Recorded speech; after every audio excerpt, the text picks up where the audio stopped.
मग तिथून निवृत्ती महाराजांचं दर्शन घेतलं ना, तिकडनं सरळ नाशिक रोडला या आणि नाशिक रोडला आल्यावरती तुम्हाला हे बघायला भेटेल सिद्ध नवनाथ धाम. चला मग आज जाऊन बघू काय काय आहे इकडे.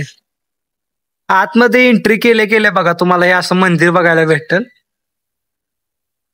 मस्त मंदिर बनवण्यात आलेलं आहे.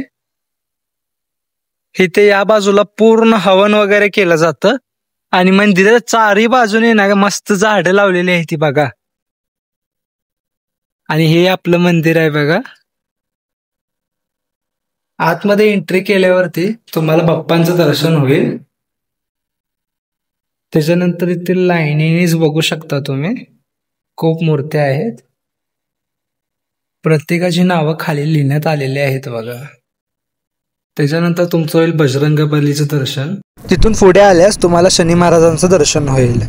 मग थोडं बाहेर आल्यावरती तुम्हाला शिवलिंग दिसेल आणि आतमध्ये गेल्यावरती तुम्हाला शिवलिंगाच्या बाजूला गणपती, कार्तिक स्वामी आणि पार्वती आणि नंदीचं दर्शन होईल.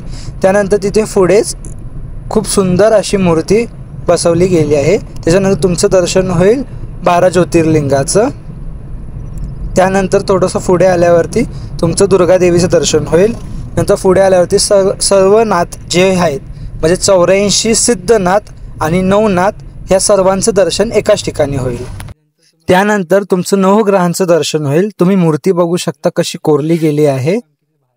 इथे तुमचं नागदेवताचं सुद्धा दर्शन होईल. त्याच्यानंतर इथे गंगा गोदावरी देवीचं देखील मूर्ती स्थापित करण्यात आलेली आहे. हे गुरु गोरक्षनाथ यांची देखील इथे मूर्ती आहे. तर मंडळी तुम्ही बघितलं मंदिरातून कसं आहे. आपल्या भारतामध्ये टोटल 84 नाथ आहेत. ते 84 नाथ सगळे जेवढे पण आहेत ना तेवढे इथे त्यांनी दाखवलेले आहेत व स्थापित केलेले आहेत. त्यामुळे तुम्ही जेव्हा पण नाशिकला जात असाल त्र्यंबकेश्वर वरून एकदा या मंदिरात नक्की व्हिजिट करा. राम राम मंडळी.